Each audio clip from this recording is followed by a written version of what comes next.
বাংলাদেশের সরকারি কর্মচারীদের নতুন পে স্কেল নিয়ে চলমান আলোচনা এবার আরও গতি পেয়েছে।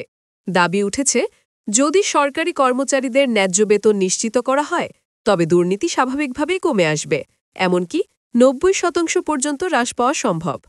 শুক্রবার রাজধানীর জাতীয় শহীদ মিনার চত্বর জুড়ে অনুষ্ঠিত হয় সরকারি কর্মচারী দাবি আদায় ঐক্য পরিষদের এক বৃহৎ সমাবেশ। দীর্ঘদিনের দাবি বৈষম্যমুক্ত নবম পে স্কেল দ্রুত বাস্তবায়ন। সমাবেশে বক্তারা বলেন, ২০১৫ সালে ঘোষণা হওয়া অষ্টম পে স্কেলের পর প্রায় ১০ দশক কেটে গেছে। বাজার মূল্য বেড়েছে কয়েক গুণ, কিন্তু বেতন কাঠামো এখনও আগের অবস্থায় আটকে আছে। নিয়ম অনুযায়ী ৫ বছর অন্তর নতুন পে স্কেল আপডেট হওয়ার কথা হলেও তা হয়নি। এই অভিযোগই উঠে আসে কর্মচারীদের মুখে।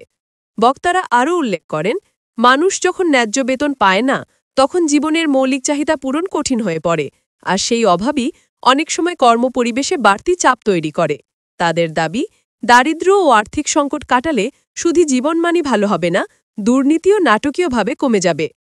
এই সমাবেশে বিভিন্ন মন্ত্রণালয়, দপ্তর এবং ডাক বিভাগের হাজার হাজার কর্মকর্তা-কর্মচারী অংশ নেন। তারা একসুরে জানিয়ে দেন, নবম পে স্কেল যেন আগামী ১ জানুয়ারি থেকেই কার্যকর করা হয়।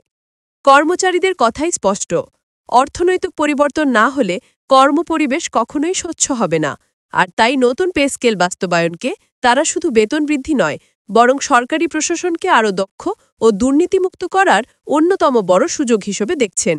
শেষ পর্যন্ত দাবি একটাই, অন্তর্বর্তী সরকারের সময়ই যেন নবম পে স্কেল ঘোষিত ও বাস্তবায়িত হয়।